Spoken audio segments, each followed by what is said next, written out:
Hola Puerto Rico y el mundo, soy Carmen Enit Acevedo y a esta hora, a las 5:04 de la tarde de hoy martes 7 de diciembre del 2021, se enciende Bonita Radio para conversar con ustedes, para dialogar y darles información de la que ustedes tienen derecho a saber, lo que está pasando en Puerto Rico en materia de corrupción pública y cómo esta mañana dejamos un ángulo sin cubrir con relación a esa historia del gobernador Pedro Pierluisi sobre el contacto que tuvo con abogados como DeLay Piper.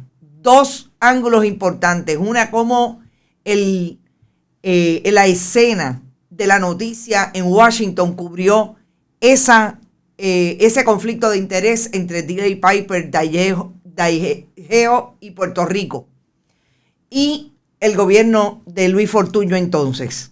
Y otra importante es cómo también en ese periodo en que fue comisionado residente Pedro Pierluisi, se investigó por parte de algunos colegas periodistas del New York Times y se determinó cómo se hizo rico, aumentó su caudal con la entonces esposa después que estuvieron en ese nivel de exposición. Incluso se habló de los proyectos de ley que le abrieron la puerta a hacerse más rico en esa sociedad de bienes gananciales. Importante el contexto y ponerlo ahí con nombre y apellido. Vamos a hablar de Cataño, porque descubrir que uno de los candidatos a la alcaldía de Cataño, después que renunciara por corrupción, Elcano Delgado Montalvo, es un ex ayudante de Jorge Santini en la alcaldía de San Juan, que fue investigado porque nada más y nada menos que antes de irse para la ACA como director ejecutivo, se ordenó el pago de su liquidación y fueron miles de dólares de los fondos del municipio de San Juan entonces, hace 11 años. Pero mire, las redes, lo digital, no hay manera de sacarlo de ahí. Ahí está la evidencia. Vamos a hablar de Keren Riquelme y cómo Migdalia Padilla, esa senadora por el distrito de Bayamón del Partido Nuevo Progresista, le ha dicho, pues claro, si es que el proyecto nadie lo quiere. Un proyecto que ni la misma Migdalia Padilla dice que tiene posibilidades, porque no fue, mire, ni estas personas a decir que era bueno en relación al aborto y a las restricciones para las menores de edad. También vamos a hablar de ese proyecto relacionado con Tomás Rivera Chats, porque él es coautor de ese proyecto. Mire, retirado. No hay manera de que se vea nada en la extraordinaria. Tanto José Luis Dalmau como el presidente de la Cámara, Rafael Hernández Montañez, dijeron aquí no hay prioridad en eso que enviaron. Como no trajeron los proyectos que supuestamente según ellos deberían tener prioridad, aquí nadie va a ver nada. La Cámara está haciendo vistas públicas y sesionando para otros asuntos que no tienen nada que ver con la extraordinaria. Y la buenísima noticia que viene más atravesada también por una pregunta puntual que tenemos para el gobernador y la fortaleza. ¿Cuántas veces el gobernador va a disfrutar de los conciertos de la música clásica que emite la atropellada Orquesta Sinfónica de Puerto Rico? Porque esa fue la pregunta y esa fue la comparación que hizo David Letterman cuando el domingo recibió en el Kennedy Center en Washington a quien es hoy presidente y a su esposa en el contexto de la conmemoración, la celebración, lo premiado que fueron diferentes artistas, entre ellos nuestro puertorriqueño barítono Justino Díaz. Vamos a comentar esas notas, pero antes, como siempre, compartan, vayan a bonitasradio.net, allí pueden donar a través de PayPal y tarjetas de crédito. También lo pueden hacer en la Fundación Periodismo 21, en su ATH móvil. La Fundación recibe cheques o giros postales a nombre de la Fundación, PMB 284, P.O. Box 194000, San Juan, Puerto Rico 00919-4000. Bonita Radio está en Instagram, Bonita Radio en Twitter, Bonita-Radio. siempre en iVoox, iTunes y Spotify, los programas podcast e igualmente en YouTube. Gracias, Buen Vecino Café, la cooperativa Abraham Rosa, las cooperativas de Vega Alta, Juana Díaz y Manuel Seno Gandía por estar auspiciando nuestro proyecto. Por ahí está todo el mundo. Iralda Molina, no te vi esta mañana. Hoy llegué a tiempo, dice Carmen Mercado. Carmen Mercado está histérica de todas las informaciones que hay por ahí. Vanessa Matos, hola, Mississippi en la casa. Tú eres nueva, no te había visto. Saludos, Vanessa. José Edil Torres, Sandra Arroyo, desde Georgia. Muy bien. Ave María, por ahí está la diáspora, está votada. Mire, Roxana Peralta, como siempre, desde Miami. Saludos, Roxana. Robert Baldwin, Santa María, un colombiano que reside hace años, tiene poca experiencia como abogado, pero se le conoce como incondicional. Eso es viejo, Robert Baldwin. Qué bueno que lo estás trayendo, porque así mismo lo citamos desde el primer día a la querida compañera que ya no está, por lo menos en Puerto Rico, pero hizo una cobertura por años en la legislatura de Puerto Rico, Irene Garzón. Y si alguien sabía lo que estaba pasando allí, era Irene Garzón y María Judith Luciano. Compartido, apoyemos a Bonita Radio Ilka, gracias por eso. Héctor Rivera Feliciano, Rosalía Cartagena, Alma Hernández de Tecaguas, Puerto Rico. ¿Cómo está el alcalde? ¿Cómo le va al alcalde con el asuntito de JR y qué va a hacer? Por ahí están circulando, todavía no puedo hablar sobre ello en profundidad, pero los camiones, los trucks, como le diría doña María en country, de los camiones tumba de JR y los camiones especializados en el trabajo de asfalto, parece que le hacían la campaña o participaban de la campaña del hoy alcalde de Manatí, José Sánchez. Interesante. Vamos a ver si podemos hablar sobre eso más en profundidad. Zaida Tillet también está por ahí y la queridísima Lilian Ferrer desde Chicago, Puerto Rico. Si alguien sabe de movimientos comunitarios y de cómo los puertorriqueños se agenciaron y se ganaron las comunidades en Chicago, son la diáspora que pertenece a Chicago. Y pronto vamos a hablar, Lilian Ferrer. Bueno, yo quiero empezar por el tema que dejé esta mañana y es el contexto de dos informaciones que me parecen que son puntuales cuando hablamos y traemos toda la información nueva que hemos traído con relación al gobernador y su cercanía a DeLay Piper, el bufete que comparte el gobierno de Puerto Rico con Luma, a pesar de que Luma es un contrato que lo dirige y lo trae a Puerto Rico, lo trae al escenario público firmado, la alianza público-privada, que hoy es cliente de DeLay Piper igualmente. Y es que hay una historia, hay dos historias que a mí me parece que son relevantes en el contexto en que se estaba dando el conflicto de intereses que el gobierno de Luis Fortuño y Pedro Pierluisi tenían contratado a DeLay Piper para supuestamente hacer otros cabildeos alrededor de la reforma de salud, etc. En febrero del 2010, Marcus Stern, a un año de que llegaran a la Fortaleza, hizo un relato y trajo información de dónde estaba DeLay Piper cabildeando abrumadoramente por Daigeo, al punto que habían gastado 2.25 millones en actividades de cabildeo, incluyendo $700,000 pagados a DeLay Piper para lograr lo que en efecto lograron en el Capitolio, que es que la producción de Ron Captain Morgan saliera de Puerto Rico hacia Islas Vírgenes. En esa misma historia, la gente de ProPublica, que es una organización que, como sabemos, es un esfuerzo independiente de trabajo periodístico allí en Washington, estableció claramente, y lo voy a leer en español porque no estoy para hablar el inglés de country hoy, que en aquel momento la información que se reveló a través de las diferentes oficinas de prensa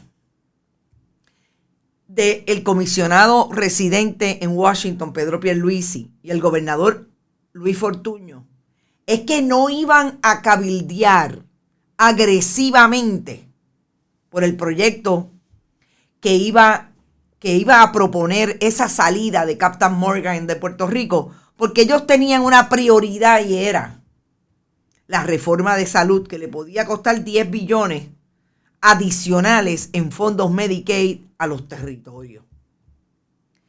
Estamos en el 2021.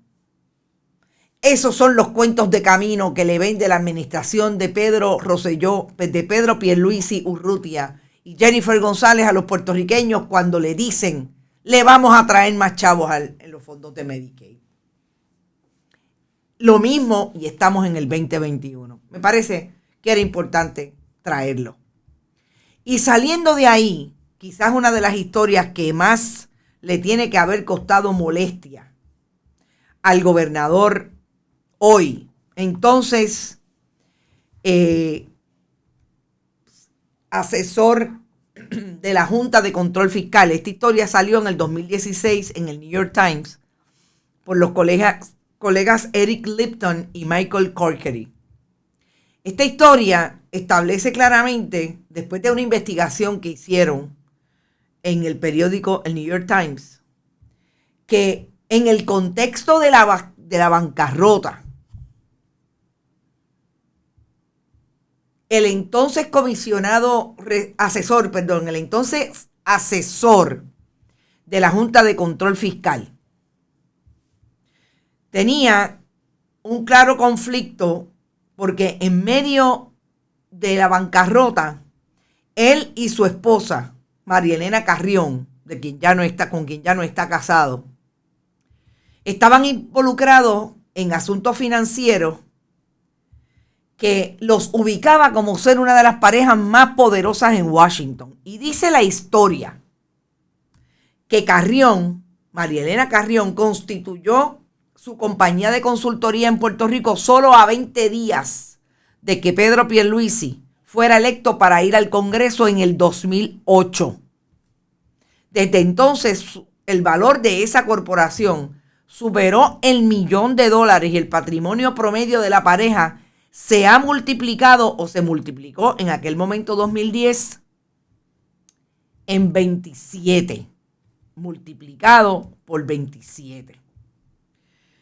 Por otro lado, el directivo de un fondo especulativo en Wall Street, cuya empresa participó en una venta de bonos del gobierno de Puerto Rico, oigan esto, por $3.5 mil millones en el 2014, ha recaudado fondos para la contienda de Pierluisi para la gobernación, según muestran los registros financieros de su campaña. Esto no fue lo que nosotros denunciamos y por eso me parecía tan importante traerlo, porque fíjense, como la denuncia, lo que nosotros encontramos en términos de quién le ha dado dinero al comisionado residente Pedro Pierluisi, quién le ha dado dinero como candidato a la gobernación.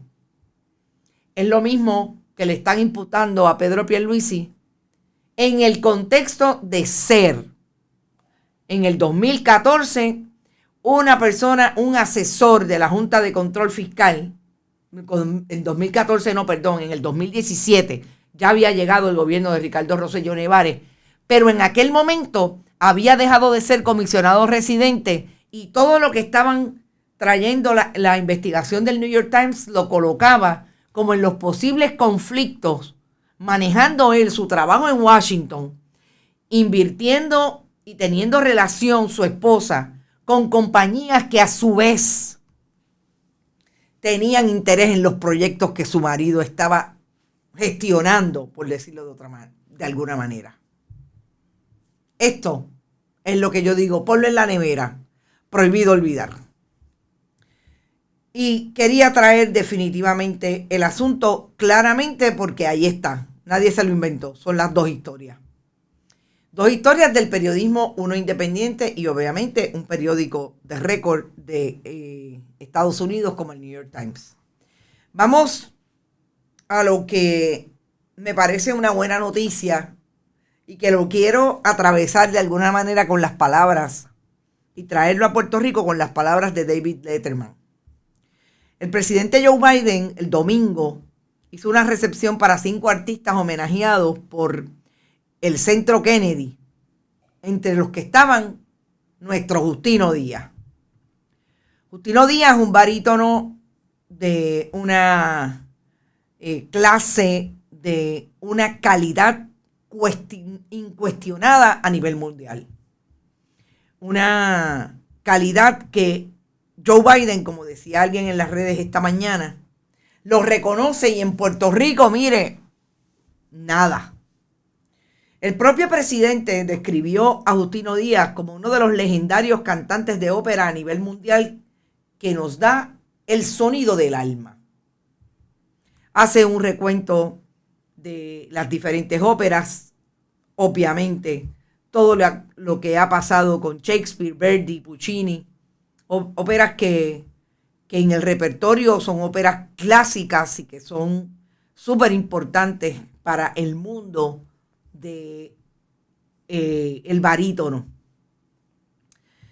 David Letterman, primero tengo que decir que esa distinción se la hizo el presidente de Estados Unidos y su esposa Jill Biden en esa recepción el domingo, junto a la actriz y también cantante Bette Midler, el fundador y compositor y productor y director de la disquera Motown, me pareció maravilloso, Berry Gordy, el creador de Saturday Night Live, Lorne Michaels, y la cantautora Joni Mitchell.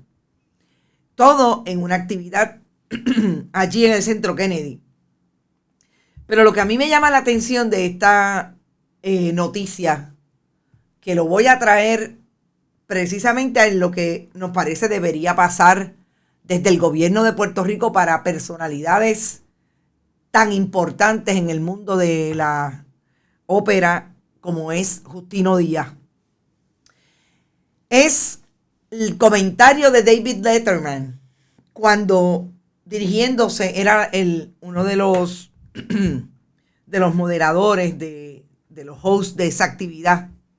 David Letterman, dirigiéndose al palco presidencial, dijera y llamara la atención: qué bueno que este palco volvió a llenarse, porque los 4 años de la administración de Donald Trump, nunca el entonces presidente participó de las actividades alrededor del Kennedy Center.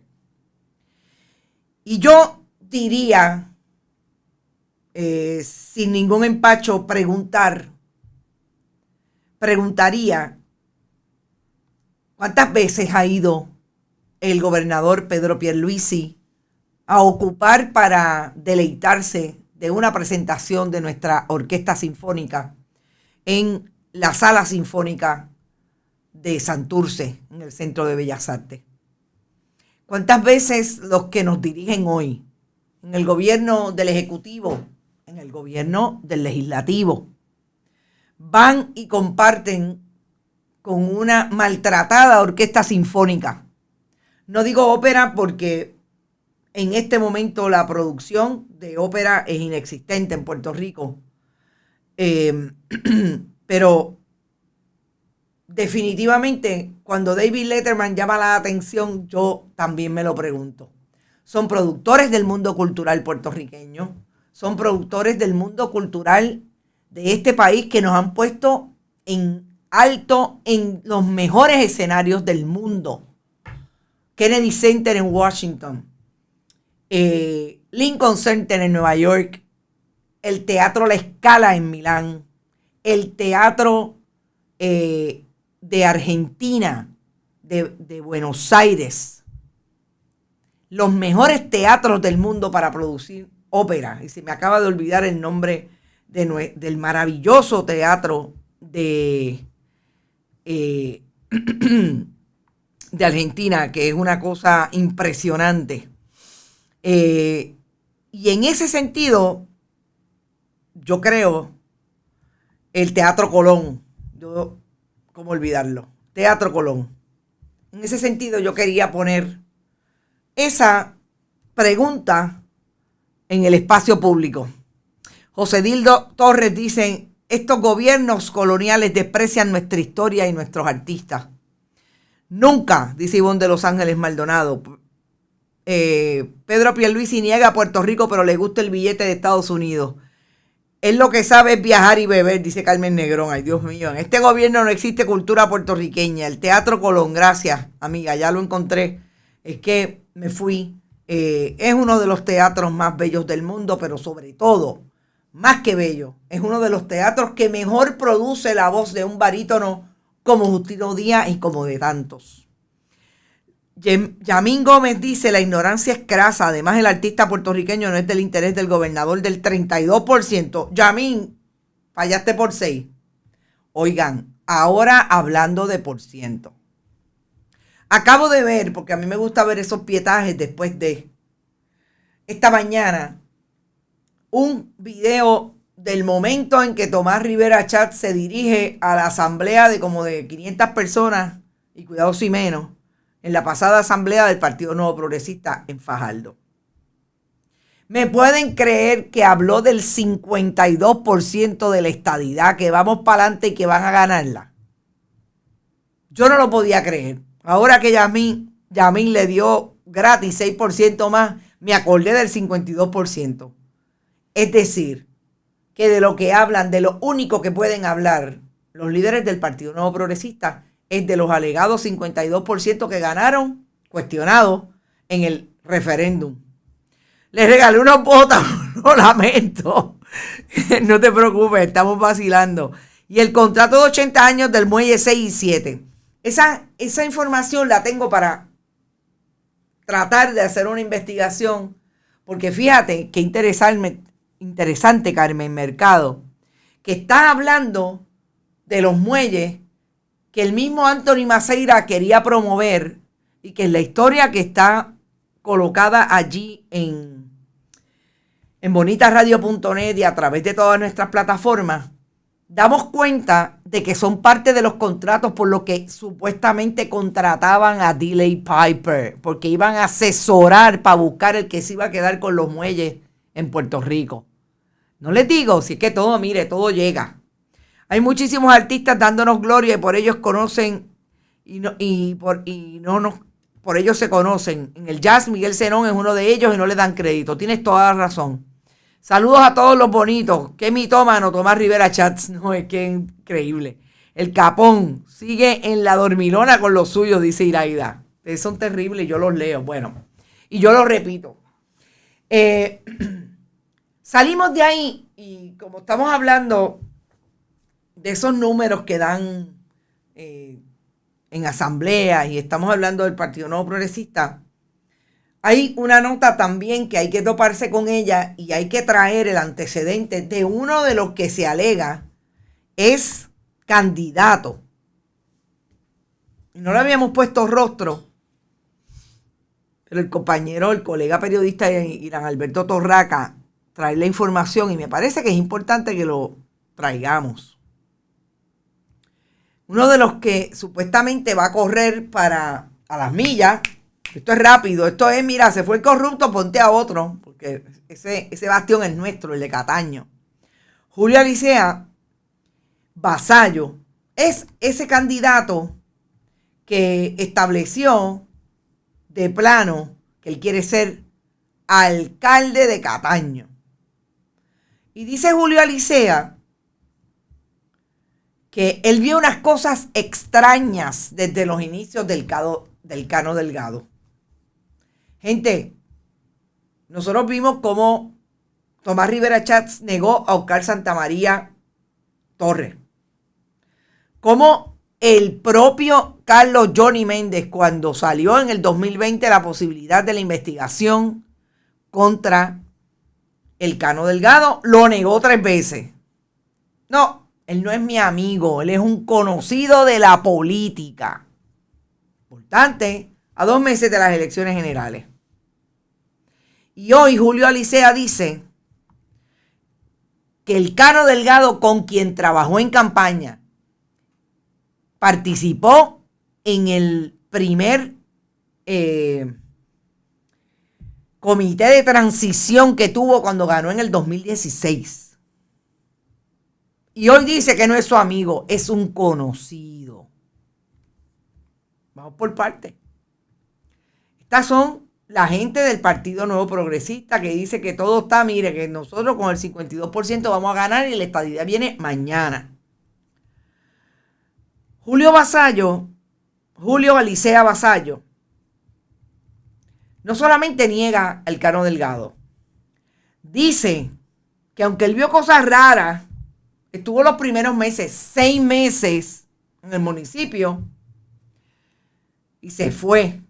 Porque los demás no vieron cosas, pero él las vio. Él está como lo que dice el coronel Antonio López Figueroa, que no es. Este es pitonizo, este sí es pitonizo. Este dijo, este sí. Pero lo más increíble es que a pesar de todas esas cosas que vio, votó por él en el 2020. Votó por él. Y dice Alicea Vasallo que él lamenta. Yo voté por él, no lo puedo negar. No sabía que los asuntos eran tan serios. O sea, que si él se hubiera robado solamente la chequera del pueblo para pagar la Escalade, eso no era nada. Eso podía pasar. De hecho, por eso votó por él en el 2020. Es muy penoso lo que él está pasando. Él pidió perdón. Hay que ver qué tan cierto es eso. Pero no soy nadie para juzgarlo. Yo creo en segundas, terceras y cuartas oportunidades. Por ahí viene Víctor Fajardo ya mismo de candidato para el PNP. Estas son la gente que le ponen a Víctor Fajardo y votan por Víctor Fajardo. Porque tiene la posibilidad de traerle estadidad. Él allá con su conciencia tendrá que explicarle al gobierno federal lo que hizo. Él destrozó su vida porque se cegó de poder, según él dice. Por eso no le va a pasar pero eso no le va a pasar a Julio Alicea. Miren esto. Porque Julio Alicea ha tenido más poder que él. Porque Julio Alicea ha tenido más poder que él. Porque él fue el director ejecutivo de la ACA, Administración de Compensación por Accidentes de Automóviles, bajo la administración de Luis Fortuño. ¿De dónde venía Julio Alicea cuando se fue a la ACA? Porque lo premiaron, porque hicieron campaña, ganaron las elecciones y para adelante. Y Luis Fortuño lo nombró a ACA. Un buen PNP para ACA. Nada más y nada menos que venía de la oficina de asesores del gobierno o ayudante del gobierno municipal de Jorge Santini, alcalde de San Juan. Y allí lo menos que pasó fue que le pusieron una querella porque se agenció la liquidación porque alegó que nunca cogió vacaciones. Y ustedes saben qué pasó, que hubo una querella, que Somoza Colombani era el secretario del Departamento de Justicia y lo exoneró y dijo que ni siquiera un FEI le iba a nombrar. Hablo, la verdad que es que uno lo cuenta y uno dice, pero esta gente, pues sí, esto pasó. Ese es el candidato a alcalde de Cataño, entre otros. Hay uno que ya se retiró, todavía persiste Sicardó, el ex ayudante del alcalde, asesor legal del alcalde Elcano Montalvo. Pero el gobernador ni jota dice. Así bajitito. Nada dicen. Pero el gatillero de Johnny Méndez sí puede decirle a Mariana Nogales lo que es un político decente. Ahí está la evidencia. Vamos a Keren Riquelme. Esto habla, y ahora nos vamos a la legislatura. El PNP hace señalamientos a otros, pero ellos son como los gremlins, se reproducen como corruptos que son. Creo que es una falta de respeto al gran Justino Díaz y al grandioso e ilustre Justino Díaz, reclutarlo para tan claro despliegue de vulgar propaganda de los círculos de turno en poder de Washington. Le invito a leer y analizar el concepto de la creación del Kennedy Center. Eso no se vería en el Lincoln o Carnegie Hall. Esa es tu opinión. Gracias por tu comentario. Pero independientemente de eso, me parece que lo que estamos hablando es de que se le dé lo que yo entiendo es un honor para él, reconocer el producto de su trabajo de toda una vida. Se reciclan el mismo vertedero, dice José Pepe. Coge avión rápido, dice Migdi. Los federales están aquí para visitar nuestras playas solamente. Y a rayos. Dice la doctora Minerva Quiñones, dice, Tax Force cabros pelando lechuga. Yo no voy a hacerle relaciones públicas a un Tax Force que ha venido a lavarle la cara al gobierno de Puerto Rico. Eso es el mandado que le pidieron a el FBI y a todos los que se montaron en ese circo. Perdónenme, pero yo no le voy a hacer relaciones públicas a eso. Y no poder ir porque no podía ir definitivamente. Yo soy una, no puedo estar en 20 sitios.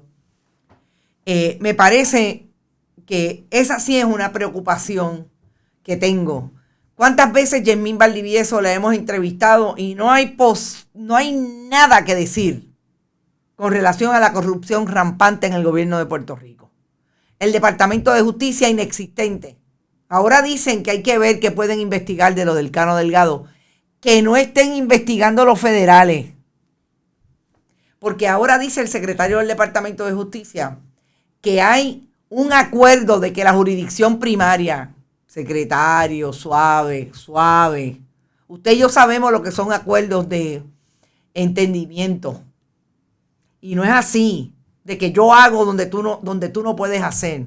Pero bueno, por eso que empiecen con los de justicia, de acuerdo, reciclan a la Contralora. El Task Force de la cosmetología del gobierno, Edwin Torres, te quedó bien. Son de la generación que procreó la élite de Rosselló González, están cobrando sus acuerdos de por vida. Y la guagua blindada, pues imagínense. Lo único que pudo decir Joseph González hoy en esa conferencia de prensa fue que las llamadas habían aumentado. De verdad que yo lo siento, pero así yo no hago periodismo. En este momento recordemos que estamos en la segunda media hora, auspiciada por Manuel Cedro Gandía, la cooperativa. Gracias, Buen Vecino Café, las cooperativas de Juana Díaz, la cooperativa de Vega Alta y la cooperativa Abraham Rosa por siempre apoyar nuestro proyecto. Y Machargo, nada de Machargo. Machargo está planchando lo que le queda allí en el Departamento de Recursos Naturales. Y no olvidemos que el asunto de la basura mucho tiene que ver con los millones que están llegando o que llegaron, sobre 40 millones para manejar los desperdicios sólidos, y ahí están los vertederos. Ojo, nadie lo ha develado, pero la guagua es un transformer, dice Marisol Camacho, te quedó bien. Y la confidencialidad incluye al staff de Fortaleza, peligroso. No, es que volvemos.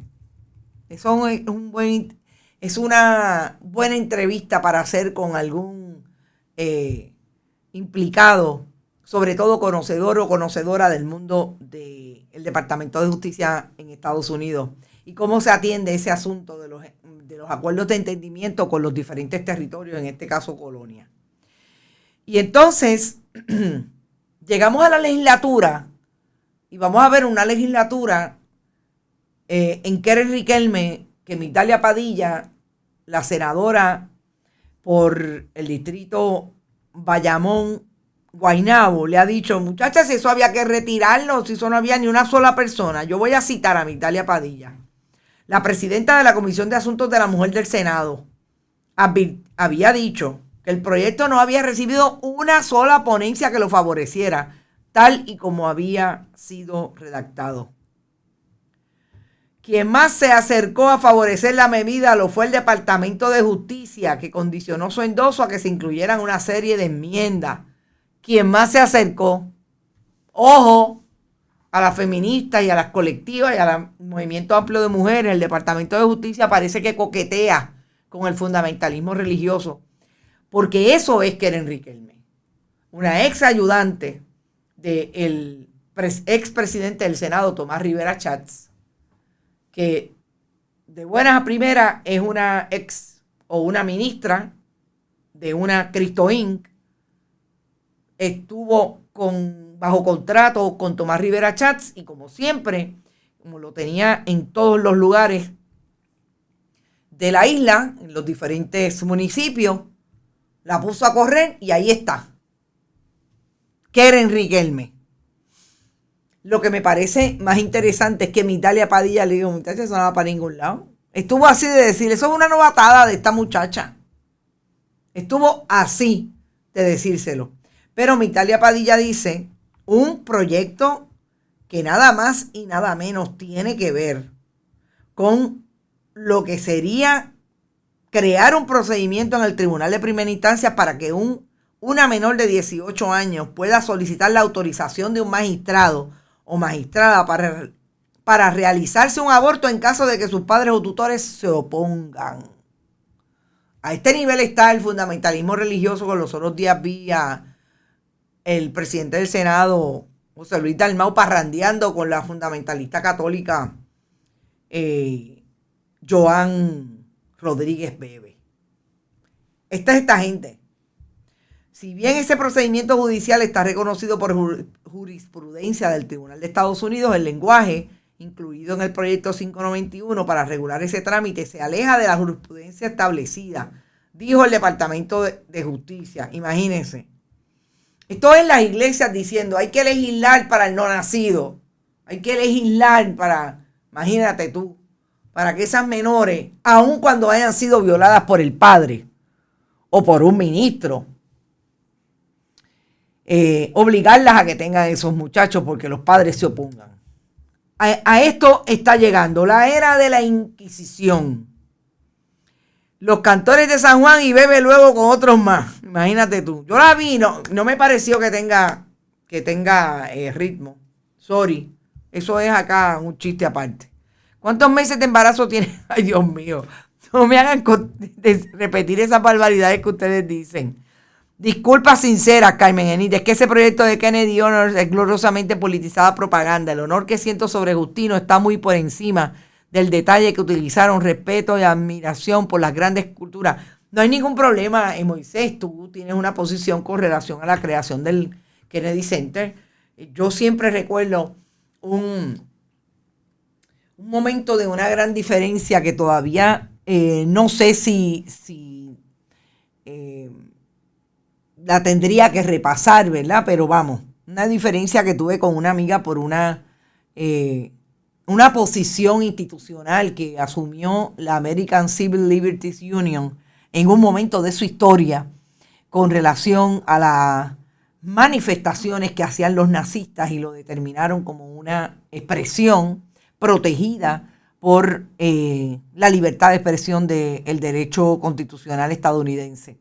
Así que podríamos estar en el mismo sitio. Tranquilo, es una posición válida y yo como quiera siempre reconozco el valor de las personas por encima de lo que sabemos pueden ser las instituciones y sobre todo los partidos políticos, porque ahí está, no está libre de polvo y paja el Partido Demócrata de Estados Unidos. Fundamentalistas y corruptos, ¿qué clase de gobierno? ¿Y qué hacemos con, por ejemplo, el caso de Puerto Rico con una joven encamada que el padrastro la violó y un médico que la visitó en el hogar se dio cuenta del embarazo? Una joven que no se podía mover, imagínate, Carmen. Promulguemos una ley para que a los hombres se les obligue a la contracepción, a ver si el gas pela. Siempre ha sido uno de las batallas.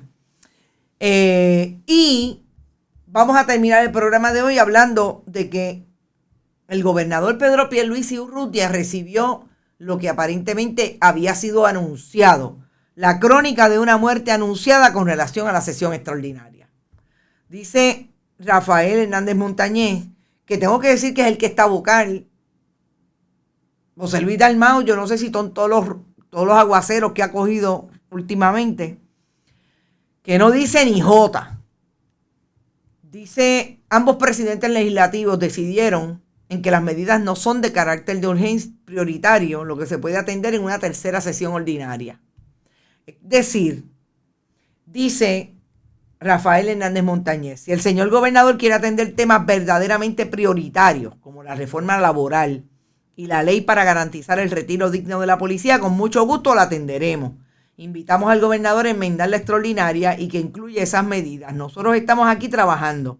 Lo que más me parece interesante es que dice sobre lo que dijo la secretaria de la familia, que se iban a perder $800 millones para ponerse al día con el Family First, la ley federal.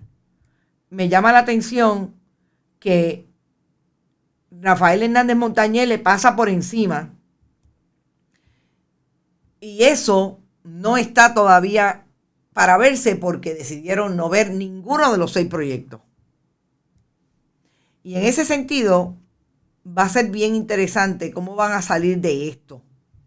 ¿Cómo van a salir de ese impasse cuando Rafael Hernández Montañez le digo incluso mentiroso al gobernador? Es una peleita que, como sabemos, el pueblo siempre es quien paga, pero hoy no hemos escuchado a Carmen González Magas decir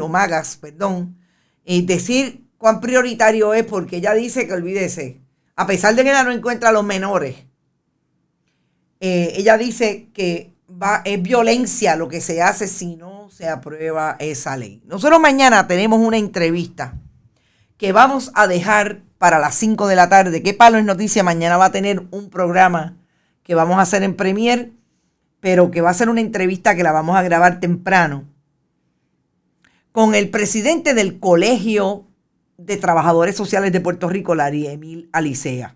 ¿Por qué? Porque el tema del Departamento de la Familia pica y se extiende. Y si hay un colegio que es un fogón prendido para el gobierno del 32%, es el Colegio de Trabajo Social.